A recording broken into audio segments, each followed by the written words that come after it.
और खबरों की शुरुआत इस वक्त की बड़ी खबर से करेंगे। आपको बता दें कि एनआईए ने छापेमारी की है। दर्जन भर लोकेशन पर बड़ी कार्रवाई एनआईए की तरफ से की गई है। बताया जा रहा है कि दिल्ली, एनसीआर, पंजाब, मध्य प्रदेश में यह छापेमारी हुई है।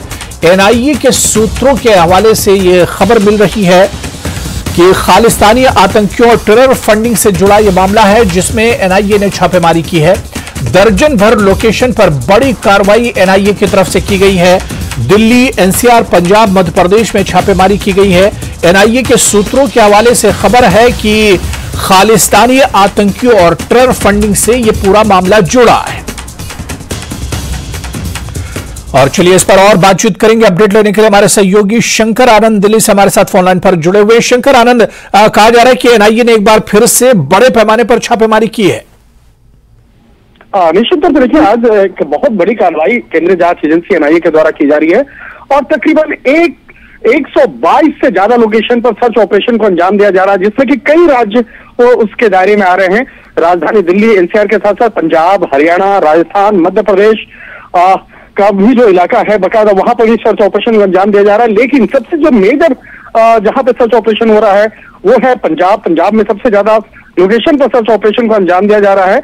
और जिस तरह से अगर इस मामले की बात करें, जैसे टेरर फंडिंग, टेरर मॉड्यूल से जुड़ा हुआ मामला और इसके साथ साथ किस तरह से नार्को टेररिज्म से जुड़ा हुआ, आर्म्स ट्रैफिकिंग से जुड़ा हुआ मामला है, तो इस मामले में कई महत्वपूर्ण जानकारियां मिली थी और उसी के आधार पर आज इस सर्च ऑपरेशन को अंजाम दिया जा रहा है। और 122 लोकेशन अपने आप में बहुत बड़ा एक लोकेशन कहा जा सकता है। और जिस तरह से आज सर्च ऑपरेशन को अंजाम दिया जा रहा है, कहा जा सकता है कि आज देर शाम तक इस मामले में एनआईए के द्वारा कुछ औपचारिक तौर पर घोषणा भी की जा सकती है कि कितने आरोपियों को गिरफ्तार भी होगी या बाद में गिरफ्तारी की जाएगी। और इस मामले में जो एक कहा जा सकता है कि पंजाब का जो बेसिकली जो इलाका है जहां पर काफी जो आर्म्स ट्रैफिकिंग, ड्रग्स तस्करी और इसके साथ ही टेरर फंडिंग से जो मॉड्यूल था और उसी का कनेक्शन मध्य प्रदेश, राजस्थान से भी जुड़ता हुआ नजर आ रहा था, जिस मामले में आज ये सर्च ऑपरेशन को अंजाम दिया जा रहा है। और निश्चित तौर पर इस मामले में जल्दी कुछ अन्य आरोपियों की गिरफ्तारी भी संभव है। बिल्कुल शंकर, जिस तरह से पंजाब में खासतौर से फोकस किया जा रहा, तो यहां पर खालिस्तानी आतंकी और खासतौर से टेरर से जुड़ा हुआ मामला, क्योंकि पिछले दिनों हमने देखा किस तरह से पंजाब पर काफी ज्यादा फोकस किया गया था और पंजाब में इस तरह की वारदात हुई थी। देखिए, पिछले साल 2022 में 3 प्रमुख एफआईआर रजिस्टर किया गया था। एफआईआर नंबर 37, 38 और 39। और ये तीनों एफआईआर जो था वो टेरर फंडिंग और नार्को टेररिज्म से जुड़ा हुआ मामला था। और उसी मामले की तफ्तीश के दौरान में कई ऐसे गैंगस्टर का भी कनेक्शन निकल के सामने आया था, जो इन राज्यों में खासतौर पर मध्य प्रदेश, राजस्थान, राजधानी दिल्ली, एनसीआर, पंजाब, हरियाणा में उसके कनेक्शन जुड़े हुए थे। और किस तरह से एक मॉड्यूल बनाया गया था जिसमें कि फंड इकट्ठा करने के लिए और जिस तरह से बाकायदा अवैध तौर पर हथियारों की तस्करी, नशे का कारोबार किया जा रहा था। तो इसी मामले की गंभीरता को देखते हुए तमाम इनपुट्स को निकालने के बाद आज सर्च ऑपरेशन को अंजाम दिया जा रहा है। चलिए, बहुत बहुत शुक्रिया शंकर हमारे साथ जुड़ने के लिए, इस खबर पर और अपडेट करने के लिए। तो इस वक्त की बड़ी खबर हम आपको एक बार फिर से बता दें, जैसा कि हमारे सहयोगी शंकर दिल्ली से बता रहे थे कि एनआईए ने बड़ी छापेमारी की है। दर्जन भर लोकेशन पर यह बड़ी कार्रवाई की गई और खासतौर से दिल्ली, एनसीआर, पंजाब, मध्य प्रदेश में छापेमारी की गई है।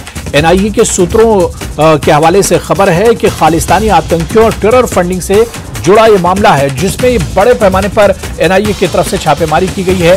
देश भर के कई लोकेशन पर एक साथ एनआईए की तरफ से कार्रवाई की गई है।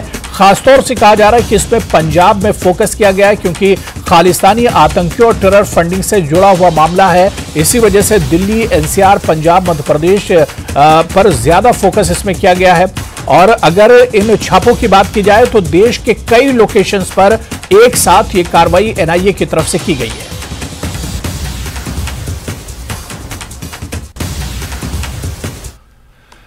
चलिए आगे बढ़ेंगे। एक और बड़ी खबर इस वक्त कश्मीर में श्रीनगर से आ रही, जहां पर श्रीनगर में G20 सम्मेलन को लेकर सख्ती बढ़ा दी गई है, सिक्योरिटी बढ़ा दी गई है। सख्त सिक्योरिटी बंदोबस्त किए गए हैं। सीसीटीवी और ड्रोन से नजर रखी जा रही है। शहर की अहम सड़कों पर चेकिंग की जा रही है। आपको बताते चलें कि 22 से 24 मई को श्रीनगर में G20 सम्मेलन होना है, जिसमें दुनिया भर के डेलीगेशन से एक तरह से जुटेंगे, दुनिया भर का मीडिया यहां पर होगा और जम्मू कश्मीर के हालात पर सबकी नजर होगी। और यही वजह है कि G20 सम्मेलन से पहले यहां पर सिक्योरिटी बंदोबस्त सख्त कर दिए गए हैं। सीसीटीवी और ड्रोन से नजर रखी जा रही है। शहर की अहम सड़कों पर भी चेकिंग की जा रही है। 22 से 24 मई को श्रीनगर में G20 सम्मेलन होना है और इसी पर और बातचीत करेंगे। हमारे सहयोगी मुनीर इस वक्त हमारे साथ लाइव जुड़े हुए हैं। मुनीर, G20 सम्मेलन क्योंकि अब 22 तारीख से शुरू होनी है और उसी के मद्देनजर सिक्योरिटी काफी ज्यादा बढ़ा दी गई, चाको चौबंद सिक्योरिटी कर दी गई है।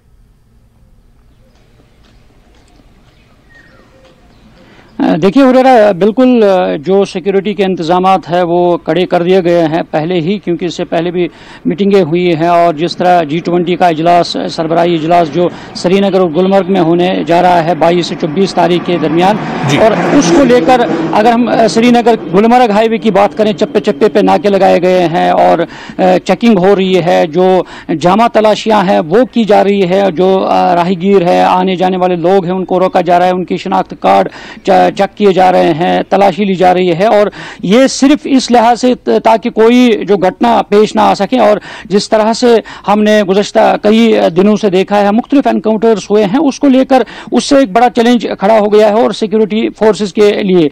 और क्योंकि 20 ममालिक के सरबराह यहाँ पे आ रहे हैं और जैसा आपने कहा है वर्ल्ड से मीडिया यहाँ पे होगा, और इसके साथ साथ जब वर्ल्ड के 20 यानी इक़्तिसादी तौर पर मजबूत ममालिक के सरबराहान यहाँ पे पहुँचेंगे और उसको लेकर क्योंकि काफ़ी कश्मीर अगर बात करें क्योंकि हसास इलाका है ही, और इसी के मद्देनजर देखते हुए जो सिक्योरिटी की आपने बात छेड़ी है और उसको लेकर कड़े बंदोबस्त है, जगह जगह पे नाके लगाए गए हैं। और क्योंकि श्रीनगर गुलमर्ग हाईवे है उसको हर तरह से जो सुराग रस्सा कुत्ते हैं सुबह सवेरे से ही दिन भर उनका इस्तेमाल किया जा रहा है, और बाकी जो मशीनरी है और जिससे बाज़ाब्ता तौर पर मवाद को झांचा जा रहा है, देखा जा रहा है, उसका इस्तेमाल किया जा रहा है हर जगह तरीके से, चाहे CRPF हो, आर्मी हो, जम्मू कश्मीर पुलिस हो, तीनों जो फौज की कमक है। और इन रास्तों पे सुबह सवेरे से सुराग रस्सा कुत्तों के जरिए से बाज़ाब्ता तौर पे इन चीज़ों को देखा जा रहा है ताकि कोई घटना पेश ना आ सके।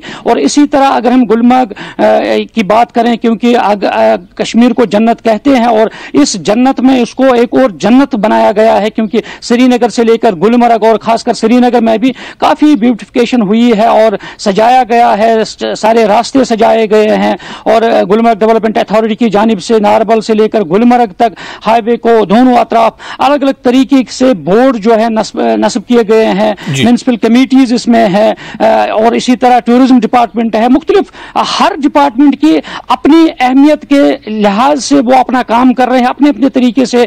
इस G20 के जो इजलास है इससे पहले हर तरह की जो तैयारियां हैं उनको हतमी शक्ल दी जा रही है, और साथ साथ गुलमर्ग को सजाया गया है। गुलमर्ग से जो रास्ता है उसको यानी जैसे हम कहते हैं जन्नत में जन्नत बना दी गई है, और दोनों अतराफ से सजाया गया है, रोड्स को मैग्नेमाइज किया गया है। और इसी तरह जो यहाँ लोग हैं, मुकामी लोग, बिल्कुल मुनीर, जिस तरह से 22 से 24 तक G20 ये इजलास होना है, ऐसे में जब कश्मीर तमाम डेलीगेशंस पहुंचेंगे, तमाम मेहमान कश्मीर पहुंचेंगे, तो यहां पर जो टूरिस्ट प्लेसेस हैं, जो सयाहती मकामात हैं, वहां पर किस तरह के इंतजामात किए गए हैं?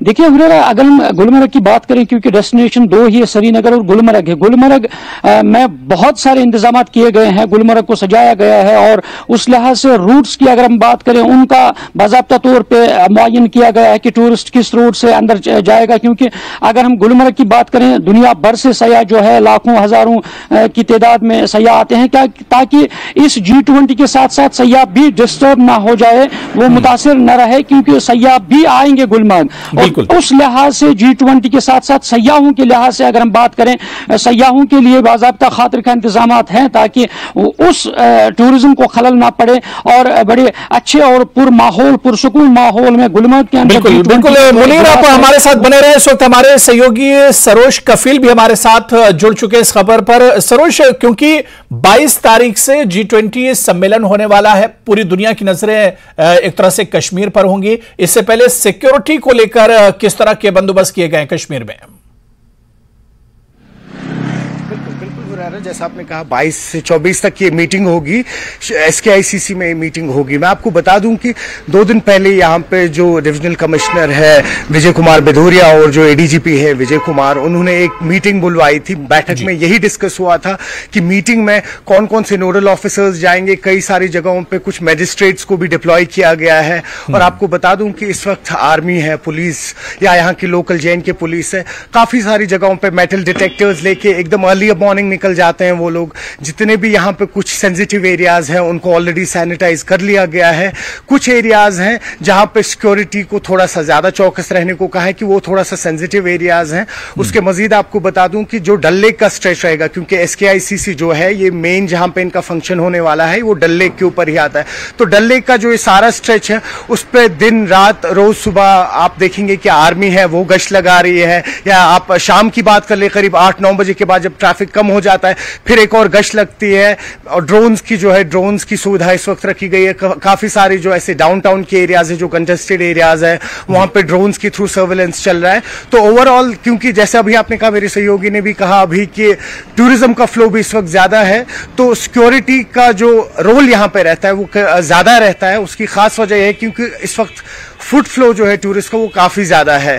तो ओवरऑल जो है सिक्योरिटी इस वक्त पूरी प्रिपरेशंस में लगे हुए हैं। JK पुलिस भी उनके साथ लगा हुआ है और बॉर्डर इलाके में भी आप देख ही रहे हैं कि हर जगह पे इस वक्त तैनात हैं हमारे फौजी। तो ओवरऑल सिक्योरिटी के हवाले से बात करें तो बहुत ही पुख्ता इंतजाम चल रहे हैं इस वक्त। हुरैरा जी बिल्कुल।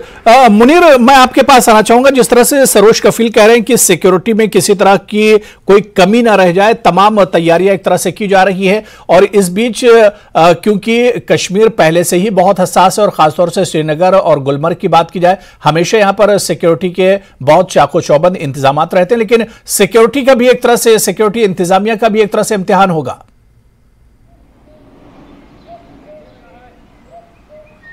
बिल्कुल हुरैरा, आपने सही कहा है, क्योंकि जिस तरह भी कश्मीर में इस तरह के इवेंट्स होते हैं तो उस वक्त एक बड़ा चैलेंज रहता है सिक्योरिटी एजेंसी और सिक्योरिटी फोर्सेस के लिए। और आज जब G20 का इजलास है और 20 ममालिक के सरबराहान आ रहे हैं तो एक बड़ा चैलेंज भी है, क्योंकि जिस तरह मैंने पहले भी बताया है कि चंद दिन पहले मुख्तलिफ नॉर्थ कश्मीर में और साउथ कश्मीर में मुख्तलिफ एनकाउंटर्स हुए और इसी गुलमर्ग हवे की 1 किलोमीटर की दूरी पर एनकाउंटर हुआ, इसमें एक मिलिटेंट मार गिराया गया था। और ये एक बड़ा चैलेंज है, एक चुनौती है, क्योंकि सिक्योरिटी एजेंसीज के लिए, क्योंकि जब हम मिलिटेंसी की बात करें, क्योंकि उस पार जो मिलिटेंट है वो भी इस ताक में है, क्योंकि ये इजलास जो है इसमें खलल डाला जाए, उसमें रखना डाला जाए। और सिक्योरिटी एजेंसी अलर्ट है, मुस्तैद है, और ताकि किसी तरह की घटना जो है वो उसको कामयाब नहीं होने देंगे। और इससे पहले भी हम अगर बारामूला की बात, क्योंकि गुलमर्ग जो है ये डिस्ट्रिक्ट बारामूला का हदूद है और SSP बारामूला जो है अमूद नागपुरी ने चंद दिन पहले भी कहा है, और हम अलर्ट है और किसी तरह की हम चौंक नहीं होने देंगे। और हम हर तरह के जो कार्रवाई अगर है तो हम हर तरह की कार्रवाई से निपटने के लिए तैयार है, मुस्तैद है, चाहे आर्मी है, पुलिस है, CRPF है या बाकी जो सिक्योरिटी एजेंसियाज हैं, और वो अलर्ट है, किसी की घटना को हम कामयाब नहीं होने देंगे। और हर तरह के हालात से निपटने के लिए सिक्योरिटी एक तरह से बिल्कुल तैयार है। मैं सरोज कफील आपके पास आना चाहूंगा। सरोज, शुरू से ही G20 की बैठक को लेकर जब चर्चा शुरू हुई थी उसी वक्त से हमने देखा था कि पाकिस्तान लगातार उसकी भी एक तरह से यहां पर नजर है और पाकिस्तान की तरफ से कोई नापाक हरकत ना होने पाए उस पर भी सिक्योरिटी की एक तरह से नजर रहेगी। तो इन तमाम चीजों को देखते हुए किस तरह से चाको चौबंद सिक्योरिटी के इंतजामात किए गए हैं, क्योंकि पूरी दुनिया की नजर इस सम्मेलन पर रहने वाली है? बिल्कुल बिल्कुल हुरैरा, मैं आपको बता दूं, जो ही दिसंबर में भारत को ये प्रेसिडेंसी मिली थी लास्ट ईयर 2022 में, आपको बता दूं कि नवंबर 2023 तक ये हमारे पास ये प्रेसिडेंसी यहाँ पे रहेगी। तो तभी से ही अगर आप नोट करें तो आपने देखा होगा कि स्पेशली पाकिस्तान में जो है सोशल मीडिया के थ्रू काफी ज्यादा एक मिसकंसेप्शन और काफी ज्यादा हेट्रेड वो जो है वो फैलाया जा रहा था। एक proper social awareness campaign create किया जा रहा था G20 के अगेंस्ट। इसके मजीद आपको बता दूं कि आपने देखा होगा बॉर्डर इलाकों में भी, जैसे अभी हमारे सहयोगी भी कह रहे थे कि कुछ टेंशंस क्रिएट हुई थी। आपने राजौरी का अटैक देखा होगा या बारामूला का अटैक देखा होगा, लेकिन आपको बता दूं यहाँ पे कि जो यहाँ पे सिक्योरिटी फोर्सेज है उनके लिए जाहिर सी बात है कि इवेंट बहुत बड़ा है, लेकिन ये सिचुएशन जो है, ये सिचुएशन उनके लिए नई नहीं है। वो यूज्ड टू है इस सिचुएशन के। इन केस अगर कोई अनटोइंग सिचुएशन हो जाती है तो वो बहुत, मतलब वो हम आपको बता दें कि यूज जो है किसी भी कॉम्बैट के लिए, किसी भी बैटल के लिए। उसके मजीद आपको यहाँ पे हुरैरा कहना चाहूंगा कि क्योंकि SKICC जो ये मेन लोकेशन है जहां पे मीटिंग होने वाली है, तो ये डल के एरिया में आता है। जो डल जो है, डल के अंदर भी इस वक्त सिक्योरिटी डिप्लॉय की गई है। आप CRPF आर्मी की बात कर ले, JK पुलिस जो है उनकी भी वहां बोट्स में, अपने जो बोट्स हैं उनकी वहां पे पेट्रोलिंग होती है। तो सारे एरियाज जो है जो इस डल से लग के है या इसकी पेरिफेरी में है, तो बाज़ाब्ता उनकी प्रॉपर चेकिंग हो रही है। और पानी के अंदर भी जो है, जैसे मैंने आपसे कहा, CRPF BSF अपने बोट्स लेके जा रहे हैं। ओवरऑल इन्होंने पूरी सिचुएशन को यहां पे कंट्रोल में रखा हुआ है। जी हुरैरा। तो बिल्कुल जाहिर सी बात है कि G20 समिट को लेकर और इस बैठक को लेकर कश्मीर में सिक्योरिटी के चाको चौबंद इंतजाम किए गए हैं, जिसके बारे में हमारे सहयोगी सरोज, कफील और मुनीर हमारे साथ रास्तौर पर जुड़े हुए थे और तफसील दे रहे थे। बहुत बहुत शुक्रिया मुनीर आपका भी और सरोज आपका भी हमारे साथ इस खबर पर जुड़ने के लिए। तो चलिए यहां पर फिलहाल रुकेंगे छोटे से ब्रेक के लिए।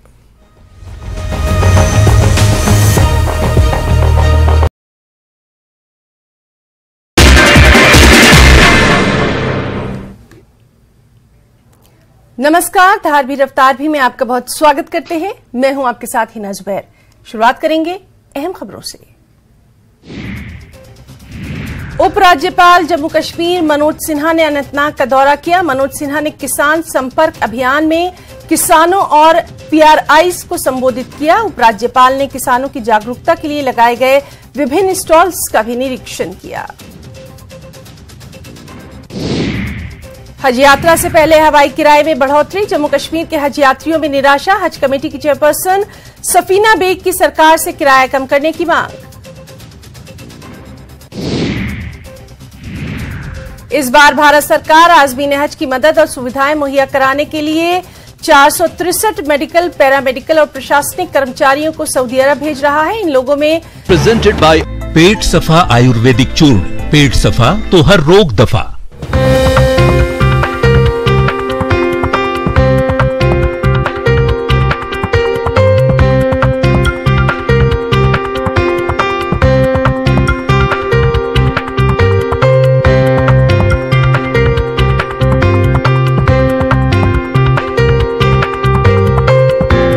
हेडलाइंस प्रेजेंटेड बाय पेट सफा आयुर्वेदिक चूर्ण। पेट सफा तो हर रोग दफा।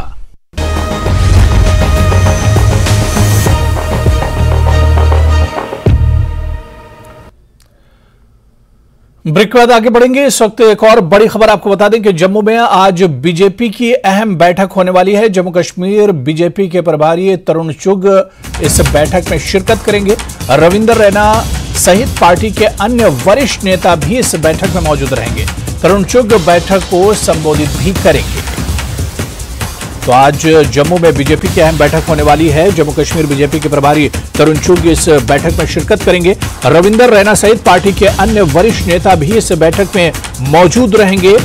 जम्मू कश्मीर के मौजूदा हालात पर इस बैठक में चर्चा हो सकती है और कौन कौन से बड़े एजेंडे हैं जिन पर इस बैठक में चर्चा होगी, इस पर और तफसीलात लेने के लिए सीधे जम्मू का रुख करेंगे। हमारे सहयोगी राजन हमारे साथ जम्मू से इस वक्त जुड़े हुए हैं। राजन, कहा जा रहा है कि आज जम्मू में बीजेपी की अहम बैठक होने वाली है और इस बैठक में बीजेपी के प्रभारी तरुण चुग भी शिरकत करेंगे।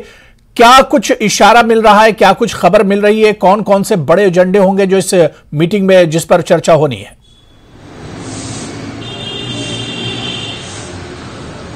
जी अबू, मैं आपको बता दूं कि सबसे अहम जो चर्चा होनी है वो इस बात पे होनी है कि जो वर्कर है बीजेपी का उसको किस तरह से संगठित करना है आने वाली जो चुनौतियां हैं उससे पहले, और साथ में बूथ लेवल पे किस तरह से पार्टी को मजबूत करना है जम्मू कश्मीर में, इस पे भी चर्चा होनी है। नेशनल जनरल सेक्रेटरी जो बीजेपी के तरुण चुग जो प्रभारी भी हैं जम्मू कश्मीर बीजेपी के, उसके साथ आशीष सूद, रविंदर रैना, संगठन मंत्री अशोक कोल तमाम सहित कई अन्य नेता जो है वो इस बैठक में शामिल होंगे। उसके साथ साथ जो वर्कर्स हैं वो भी जो इसमें शामिल होंगे और उनको ये कोशिश ये है कि पार्टी को मजबूत किस तरह से किया जाए जम्मू कश्मीर में, क्योंकि जम्मू कश्मीर में इस तरह की अब बातें भी उठने लगी हैं कि जो पंचायत इलेक्शन है और लोकल बॉडीज इलेक्शन है वो जल्द करवाए जा सकते हैं विधानसभा चुनाव से पहले। तो इसलिए जो पंचायत लेवल पे, बूथ लेवल पे, ब्लॉक लेवल पे जो वर्कर है बीजेपी का, उसको किस तरह से संगठित करना है, पार्टी की पॉलिसीज जो है वो लोगों तक किस तरह से पहुंचानी है और जो प्रधानमंत्री ने जो जितनी भी स्कीम्स लॉन्च की हैं उसका फायदा किस तरह से लोगों को मिले और जब लोगों को फायदा मिलेगा तभी बीजेपी को आने वाले चुनावों में फायदा मिल पाएगा। चाहे उज्ज्वला योजना है, चाहे आयुष्मान योजना है, इस तरह की कई योजनाएं हैं जिसका फायदा जो है वो पंक्ति में जो अंतिम इंसान खड़ा है उस तक पहुंचना चाहिए। इस पे चर्चा होगी। और दूसरी बात, सबसे अहम बात कि जो बाकी पार्टियां जिस तरह से यहाँ पे एक आवाज उठी है, संगठित आवाज है कि यहाँ पे विधानसभा चुनाव करवाए जाएं, चाहे वो नेशनल कॉन्फ्रेंस है, चाहे वो पीडीपी है, जम्मू कश्मीर अपनी पार्टी है, तमाम ऐसी पार्टियां, चाहे हर्षदेव सिंह है नेशनल पैंथर्स पार्टी से, उन्होंने ये मांग उठाई है कि विधानसभा चुनाव जल्द से जल्द करवाया जाए, क्योंकि कई सालों से यहाँ पे जो पॉपुलर गवर्नमेंट है वो जम्मू कश्मीर में नहीं है। ऐसे में लोगों को काफी दिक्कतें इस वक्त पेश आ रही हैं। तो ऐसे में उनका ये मुतालबा है कि बीजेपी जो है वो उनका ये इल्जाम भी है कि बीजेपी जानबूझ के जो है वो विधानसभा चुनाव नहीं करवाना। बिल्कुल राजीव, यानी इस बैठक के बीजेपी की इस बैठक के पीछे बड़ा मकसद यही है कि आने वाले दिनों में कोई भी अगर चुनाव होते हैं जम्मू कश्मीर यूटी में तो पार्टी को बहुत ज्यादा मेहनत करने की जरूरत न पड़े और यहीं से पार्टी को एक तरह से मजबूत किया जाए।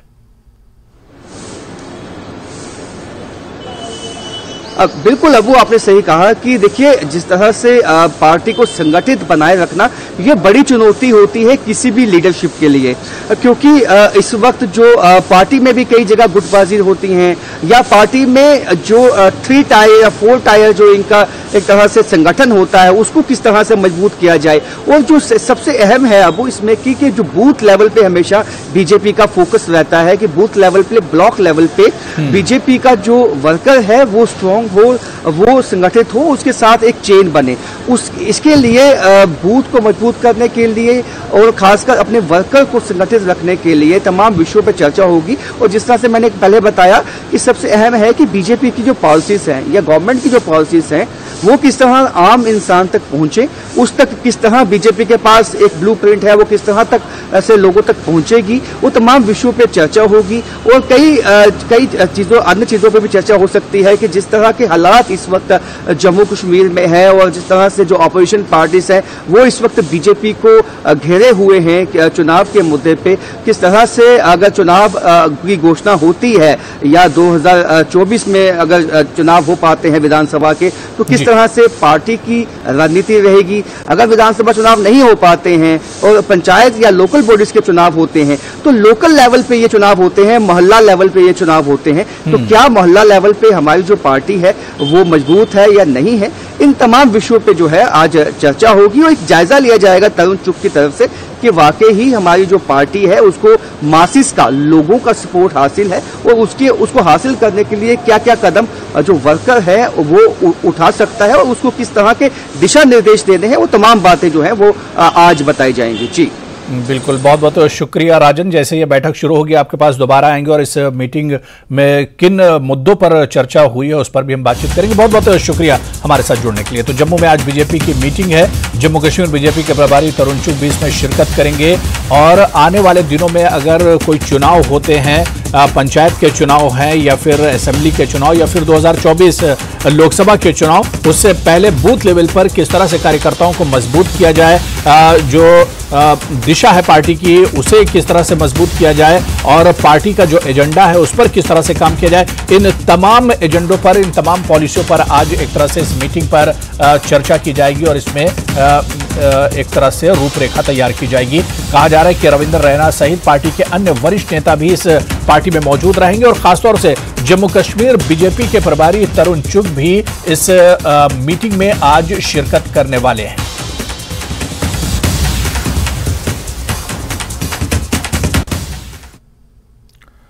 तो चलिए, इस बुलेटिन में अभी फिलहाल इतना ही। नमस्कार।